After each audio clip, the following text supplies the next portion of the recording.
اب شب برات آنے والی۔ مولا مولا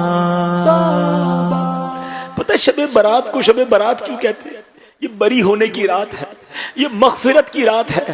میرے اور آپ کے اعمال نامے اللہ کی بارگاہ میں پیش ہونے والے، سوچو تو صحیح کیا کیا ہے اس میں۔ توبہ قبول ہو میری، توبہ قبول ہو۔ نمازیں جس کی قضا ہوئی اس کے نامہ اعمال اللہ کے پاس جانے والے ہیں، حرام کاری کرنے والے کے نامہ اعمال اللہ کے پاس جانے والے ہیں، شراب پینے والے کا عمل اللہ کی بارگاہ میں جانے والا ہے، رات اندھیرا کر کے گندی چیزیں دیکھنے والوں۔ گزری تمام عمر میری لغو و لعب میں، نامہ اعمال اللہ کی بارگاہ میں جانے والے ہیں۔ اے جھوٹ بولنے والوں، اے سود کا کام کرنے والوں، سوچو اللہ کی بارگاہ میں نامہ اعمال جانے والے ہیں، کیا منہ دکھائیں گے؟ کچھ بھی تو نہیں ہے۔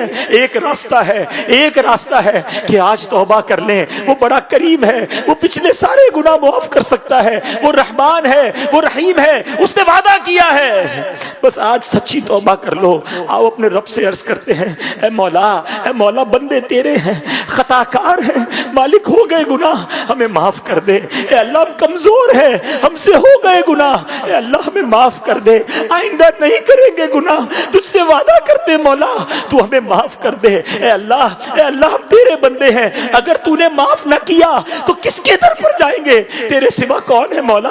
ہمیں معاف کر دے، اے کریم ہمیں معاف کر دے، تجھے تیرے محبوب کا واسطہ ہمیں معاف کر دے۔ آؤ آج سچے دل سے پکارو اسے، توبہ کر لو، اب نہیں کرنے۔ ہم سب کو پتا ہے کیا کیا گناہ کرتے ہیں، آج توبہ کر لو، اب تو دن بھی تھوڑے رہ گئے۔ آپ کو پتا ہے شب برات یہ بھی لکھا جائے گا کہ آئندہ سال کس نے دنیا سے جانا ہے، کیا پتا یہ شب برات، بلکہ شب برات بھی ملتی ہے کہ نہیں پتا۔ غوث اعظم رحمت رضی اللہ تعالیٰ فرماتے ہیں کہ یہ وہ دن ہے کہ کچھ کفن دھل کر تیار ہوتے ہیں، مگر یہ کفن پہننے والے دنیا میں ہنس رہے ہوتے ہیں۔ کچھ لوگوں کے گھر قبریں خود کر تیار ہیں اور وہ اپنے گھر بنانے کی فکر میں ہیں، کیا پتا کہ آج جو قبر گورکن کھود رہا ہے ہم میں سے کسی کے لیے تو نہیں کھود رہا، جو کفن بیچنے والا آج کفن لپیٹ کر استری کر کے پیکٹ میں ڈال رہا ہے، ہو سکتا ہے ہم میں سے کسی کا کفن تیار ہو رہا ہو۔ اے میرے پیارے اسلامی بھائیوں، توبہ کرنی ہے، اللہ کو راضی کرنا ہے، اب نماز قضا نہیں کرنی، اور شب برات سے پہلے اب ایسے اعمال شروع کر دو۔ آپ کو پتا ہے